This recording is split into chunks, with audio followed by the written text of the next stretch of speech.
छत्रपती संभाजीनगर हे सध्या पर्यटन राजधानी बरोबरच महाराष्ट्राच्या आंदोलन सांगतेची, राजकीय दौऱ्यांची आणि मोर्चांचीही राजधानी झाली आहे। याआधीच इथं मोर्चे आंदोलन झाले नाही असं नाही, मात्र गेल्या वर्षभरात छत्रपती संभाजीनगर हे महाराष्ट्राच्या राजकारणाचं हॉटस्पॉट ठरलं आहे। सध्याचा आढावा घेतला तर आधी जरांगे पाटील यांचा मराठा क्रांती मोर्चा, त्यांनी मराठवाड्यात जी शांतता रॅली काढली होती त्याचा शेवट त्यांनी छत्रपती संभाजीनगरच्या क्रांती चौकात केला। त्या दिवशी तर छत्रपती संभाजीनगरमध्ये शाळा आणि अनेक कंपन्या बंद होत्या, अशी जिल्हाधिकाऱ्यांच्या आदेशानुसार सार्वजनिक सुट्टी जाहीर करण्यात आली होती। वाहतूक बंद होती, अर्थात कायदा आणि सुव्यवस्थेचा विचार करूनच हा निर्णय घेण्यात आला होता। यानंतर कालच वंचित बहुजन आघाडीचे नेते प्रकाश आंबेडकर यांनी त्यांच्या आरक्षण बचाव आंदोलनाचा शेवट संभाजीनगरमध्येच केला।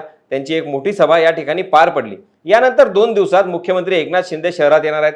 त्यानंतर 2 दिवसात मुख्यमंत्री एकनाथ शिंदे 11 ऑगस्टला शहरामध्ये येणार आहेत। त्याच्यानंतर 13 ऑगस्टला राज ठाकरे यांच्या मराठवाडा दौऱ्याची सांगता आहे। त्यामुळे 13 तारखेला मनसेचं भगवं वादळ आपल्याला इथं बघायला मिळणार आहे। मात्र यापूर्वी आगामी विधानसभा निवडणुकीच्या पार्श्वभूमीवर प्रहार संघटनेचे नेते बच्चू कडू यांनी छत्रपती संभाजीनगर येथे भव्य मोर्चाचं आयोजन केलं आहे। हा मोर्चा असणार आहे 9 ऑगस्ट रोजी, म्हणजे उद्याच। पण एक मोठा ट्विस्ट या सगळ्यात आला आहे, कारण पोलिसांनी बच्चू कडू यांच्या उद्या होणाऱ्या मोर्चाला परवानगी नाकारली आहे। पण हा मोर्चा काढणारच असा निर्धार बच्चू कडू यांनी केला आहे। विशेष म्हणजे या मोर्चाकडे संपूर्ण महाराष्ट्राचं लक्ष लागून आहे, कारण मागच्या काही दिवसांपासून छत्रपती संभाजीनगरमध्ये वेगवेगळ्या राजकीय घटना आणि भेटी घडत आहेत। त्या पार्श्वभूमीवर हा मोर्चा असल्याचं बोललं जात आहे। म्हणूनच काय आहे या मोर्चा मागे दडलेला खरा हेतू, हेच आज आपण या व्हिडिओच्या माध्यमातून जाणून घेणार आहोत। नमस्कार, मी स्वप्नील आणि आपण पाहतात त्याचं काय महाराष्ट्र। तर मंडळी, प्रहार संघटनेचे बच्चू कडू हे गेल्या अनेक वर्षांपासून महायुतीचा भाग आहेत। मात्र आमदार बच्चू कडू हे महायुती सोबत असले तरी देखील मागील काही महिन्यांपासून त्यांनी महायुतीच्या विरोधात भूमिका घेतली आहे। याचं एक मात्र कारण आहे नवनीत राणा। नवनीत राणा आणि त्यांचे पती आमदार रवी राणा यांच्यासोबत बच्चू कडू यांचं असलेलं वैर हे सर्वश्रुत आहे। त्यामुळे नवनीत राणा यांना भाजपमध्ये घेण्यासाठी बच्चू कडू यांचा तीव्र विरोध होता। त्यात त्यांना लोकसभेचं तिकीट देऊ नये यासाठी देखील बच्चू कडू यांनी महायुतीला चांगलंच धारेवर धरलं होतं। पण शेवटी नवनीत राणा यांना उमेदवारी मिळाली आणि बच्चू कडू यांनी त्यांच्या विरोधात स्वतंत्र उमेदवार देत महायुती विरोधात बंड पुकारलं। परिणाम नवनीत राणा यांचा पराभव झाला। त्यामुळेच बच्चू कडू महायुती सोबत राहणार नाहीत अशी शक्यता वर्तवली जात होती। परंतु लोकसभेनंतर बच्चू कडू हे महायुतीच्या ताफ्यात दिसून आले, किंबहुना विधान परिषदेला त्यांनी महायुतीला साथ दिल्याचं देखील चित्र स्पष्ट झालं। मात्र हे असं जरी असलं तरी विधानसभेच्या बाबतीत त्यांनी कुठलाच निर्णय घेतलेला नाही। शेतकऱ्यांच्या विविध मागण्यांसाठी आपण हा मोर्चा काढत असल्याचं बच्चू कडू यांनी सांगितलं होतं। पण या मोर्चाच्या माध्यमातून बच्चू कडू हे आगामी विधानसभा निवडणुकीत महायुती सोबत असतील का महाआघाडी सोबत असतील याचा निर्णय देखील जाहीर करणार आहेत। त्यामुळे येणारा काळ महाराष्ट्राच्या राजकारणात खूप महत्त्वाचा ठरणार आहे, कारण या मोर्चाचा थेट संबंध जोडला जातो तो काही दिवसापासून महाराष्ट्राच्या राजकारणात घडणाऱ्या घडामोडींशी। कारण या मोर्चाच्या माध्यमातून प्रहारचे नेते वेगळी चूल मांडणार असल्याचं बोललं जात आहे। हीच वेगळी चूल असू शकते महाराष्ट्राच्या राजकारणाची तिसरी आघाडी। त्यामुळे महायुतीसमोरील अडचणी आता वाढल्याचं स्पष्ट होत आहे। आता बच्चू कडू हे आंदोलनाच्या माध्यमातून 18 मागण्या घेऊन सरकारकडे जाणार आहेत। या 18 मागण्यांसंबंधी जर सरकारनं योग्य वेळी निर्णय घेतला तर ठीक, अन्यथा आम्ही शेतकरी आणि शेतमजुरांची ताकद महाराष्ट्राला दाखवू असा इशारा देखील त्यांनी दिला आहे। त्यामुळे सध्या महायुतीचे धाबे दणाणलेले आहेत। नमस्कार, मी स्वप्नील आणि आपण पाहतात त्याचं काय महाराष्ट्र। तर मंडळी, प्रहार संघटनेचे बच्चू कडू हे गेल्या अनेक वर्षांपासून महायुतीचा भाग आहेत। मात्र आमदार बच्चू कडू हे महायुतीच्या सोबत असले तरी देखील मागील काही महिन्यांपासून त्यांनी महायुतीच्या विरोधात भूमिका घेतली आहे। याचं एक मात्र कारण आहे नवनीत राणा। नवनीत राणा आणि त्यांचे पती आमदार रवी राणा यांच्यासोबत बच्चू कडू यांचं असलेलं वैर हे सर्वश्रुत आहे। त्यामुळे नवनीत राणा यांना भाजपमध्ये घेण्यासाठी बच्चू कडू यांचा तीव्र विरोध होता। त्यात त्यांना लोकसभेचं तिकीट देऊ नये यासाठीही बच्चू कडू यांनी महायुतीला चांगलंच धारेवर धरलं होतं।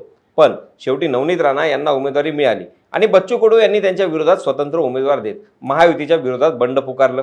परिणामतः नवनीत राणा यांचा पराभव झाला।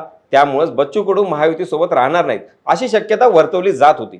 परंतु लोकसभेनंतर बच्चू कडू हे महायुतीच्या ताफ्यात दिसून आले, किंबहुना विधान परिषदेला त्यांनी महायुतीला साथ दिल्याचं देखील चित्र स्पष्ट झालं। मात्र हे असं असलं तरी अद्याप विधानसभेबाबत त्यांनी कुठलाच निर्णय घेतलेला नाही। शेतकऱ्यांच्या विविध मागण्यांसाठी आपण हा मोर्चा काढत असल्याचं बच्चू कडू यांनी सांगितलं होतं। पण या मोर्चाच्या माध्यमातून बच्चू कडू हे आगामी विधानसभा निवडणुकीत महायुती सोबत असतील की महाआघाडी सोबत याचा निर्णय देखील ते जाहीर करणार आहेत। त्यामुळे येणारा काळ महाराष्ट्राच्या राजकारणात खूप महत्त्वाचा ठरणार आहे, कारण या मोर्चाचा थेट संबंध जोडला जातो काही दिवसांपासून महाराष्ट्राच्या राजकारणात घडणाऱ्या घडामोडींशी। कारण या मोर्चाच्या माध्यमातून प्रहारचे नेते वेगळी चूल मांडणार असल्याचं बोललं जात आहे। हीच वेगळी चूल असू शकते महाराष्ट्राच्या राजकारणाची तिसरी आघाडी।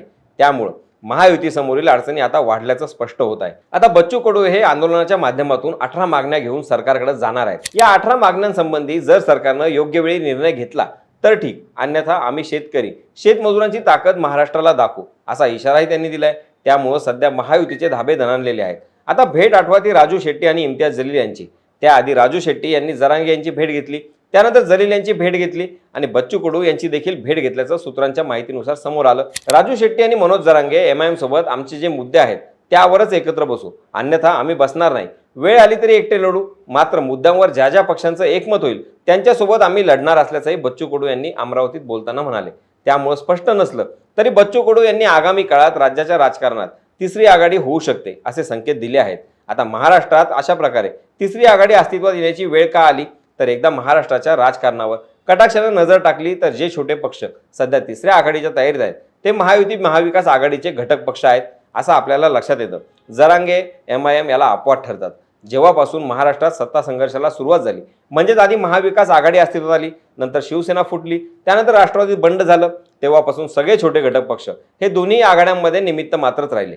महायुती आणि महाविकास आघाडीमधील तिन्ही पक्षांमध्येच जागा वाटपावरून इतकी रस्सीखेच सुरू आहे की घटक पक्षांना किती जागा देतील याचा काहीच अंदाज बांधता येत नाही. त्यामुळेच हे सगळे घटक पक्ष आपल्या अस्तित्वाच्या प्रश्नावर सध्या लढा देत आहेत. बच्चू कडू यांचा प्रहार जनशक्ती पक्ष हा महायुतीचा घटक असला तरी लोकसभेच्या वेळी या पक्षाला गृहीत धरलं गेलं नाही. लोकसभेच्या जागा वाटपाच्या चर्चेत या पक्षाला कुठं स्थान नव्हतं. ही खंत प्रहारच्या कार्यकर्त्यांनी व्यक्त केली. त्यामुळे विधानसभेला असं होऊ नये यासाठी बच्चू कडू सध्या आपला मार्ग चाचपून पाहत आहेत. आता बच्चू कडू यांनी महायुती आणि महाविकास आघाडी यांच्या विरोधात काढलेल्या या तिसऱ्या आघाडीत कुठले छोटे पक्ष सामील होऊ शकतात, तर एकूण राजकारणाचा विचार केला तर सध्या तरी मनसेचा या आघाडीमध्ये कुठलाच रोल नाही. त्यांनी आपला स्वबळाचा नारा दिला असो ते त्यांच्या दिशेने चालले आहेत. मात्र यात सगळ्यात मोठा पक्ष आणि चालबाज पक्ष म्हणून उदयास येऊ शकतो तो म्हणजे एमआयएम पक्ष. आता एमआयएमची ताकद संभाजीनगरात तसंच राज्याच्या काही भागात मोठ्या प्रमाणात आहे. मात्र अजूनही त्यांना महाराष्ट्र राज्यात मोठ्या प्रमाणावर ताबा मिळवता आलेला नाही. परंतु या तिसऱ्या आघाडीसोबत गेल्यास त्यांना संभाजीनगर शिवाय इतर ठिकाणी देखील आपला जम बसवण्यास मदत होईलच.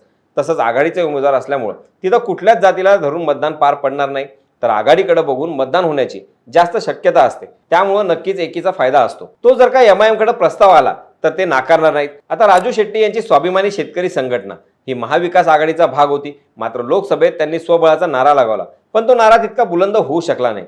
तसंच बच्चू कडू यांची प्रहार संघटना आणि राजू शेट्टी यांच्या स्वाभिमानी शेतकरी संघटनेची विचारसरणी ही जवळपास सारखीच दिसून येते. ते दोघंही शेतकरी, कष्टकरी, मजूर आणि कामगार यांच्यासाठी काम करतात. त्यामुळे त्या दोघांचं एकत्रित येऊन लढणं ही आश्चर्याची बाब नसेल. त्यात रविकांत तुपकर हे स्वाभिमानी शेतकरी संघटनेचे या भागात आणि विदर्भात ऍक्टिव्ह असणारे नेते आहेत. त्यामुळे बच्चू कडू आणि रविकांत तुपकर हेही बऱ्याचदा सोबत दिसतात. या सगळ्यात हे दोन पक्ष अपवाद आहेत. ते म्हणजे एक प्रकाश आंबेडकर यांचा वंचित बहुजन आघाडी आणि रिपाईचा आठवले गट. आता रामदास आठवले हे नेहमी केंद्रात असतात, त्यामुळे ते उमेदवार उभं करो न करो त्यांची राज्यसभा ही कायम फिक्स असते. त्यामुळे ते कधी महायुतीची साथ सोडत नाहीत. आता वंचित बहुजन आघाडीबद्दल बोलायचं झाल्यास प्रकाश आंबेडकर यांनी लोकसभेत महाविकास आघाडीसोबत जाण्याचं शेवटच्या क्षणी रद्द केलं. त्यानंतर अचानक त्यांनी जरांगे पाटील यांच्यासोबत लोकसभा लढवण्याची घोषणा देखील केली. मात्र जरांगेंनी अशी कुठलीही आघाडी होणार नसल्याचं स्पष्ट केलं. त्यात आता त्यांनी जरांगे पाटील यांच्याच विरोधात आरक्षण बचाव मोहीम काढली आहे, जी पूर्ण वेळ मराठा आरक्षणाच्या विरोधात आहे. त्यामुळं प्रकाश आंबेडकर हे या आघाडीत येणार याला इथंच पूर्णविराम लागतो. आता येऊयात जरांगे पाटील यांच्यावरती. मनोज जरांगे पाटील देखील या आघाडीत सामील होणार असल्याच्या जोरदार चर्चा आहेत. सध्या मनोज जरांगे मराठा समाजाला निवडणुकीच्या रिंगणात आणणार असं बोललं जात आहे. त्यात बच्चू कडू यांनी देखील त्यांचं नाव अधोरेखित केलं आहे. त्यामुळे नक्कीच अशी कुठली आघाडी झाली तर मनोज जरांगे पाटील यांची मुख्य भूमिका या आघाडीत असू शकते. शिवाय मराठा आरक्षणानं सध्या संपूर्ण महाराष्ट्र व्यापला आहे. त्यामुळे जरांगे पाटील या आघाडीत असतील तर महायुती आणि महाविकास आघाडी समोर तग धरून राहण्यासाठी मराठा आरक्षण आणि जरांगे फॅक्टर यात महत्त्वाचा भाग ठरू शकतो. मात्र ही आघाडी होणं, छोटे पक्ष एकत्रित येऊन लढणं हे सध्या राज्यात अस्तित्वात असलेल्या दोन्ही आघाड्यांसाठी धोक्याची घंटा ठरू शकते. सरकार स्थापन करताना, बहुमत सिद्ध करताना ही तिसरी आघाडी निर्णायक भूमिका बजावू शकते. त्यामुळं नक्कीच उद्याचा दिवस हा आगामी काळासाठी अत्यंत महत्त्वाचा ठरणार आहे. राजू शेट्टी, इम्तियाज जलील, रविकांत तुपकर यांच्यासह अनेक छोट्या पक्षाच्या नेत्यांनी आता तिसऱ्या आघाडीचे संकेत दिले आहेत. या संदर्भात बच्चू कडू यांनी नेमकी भूमिका काय हे या मोर्चात जाहीर करणार असल्याचं बच्चू कडू यांनी सांगितलं होतं. त्यामुळं या मोर्चाकडे आता संपूर्ण राज्याचं लक्ष लागलं आहे. हा मोर्चा आता निघणार का आणि त्यानंतर 4 दिवसात राज ठाकरे यांचा संभाजीनगर दौरा राज्याच्या राजकारणात कोणता डाव मांडणार हे बघणं महत्त्वाचं ठरणार आहे. राज्यात तिसरी आघाडी अस्तित्वात येणं हे गरजेचं आहे का हे आम्हाला कमेंट बॉक्समधून कळवायला विसरू नका. राज्याच्या राजकारणात आपली नजर कायमच असणार आहे. तेव्हा कुठेही जाऊ नका, पाहत राहा, सबस्क्राईब करा आणि लाईक करा. त्याचं काय महाराष्ट्र.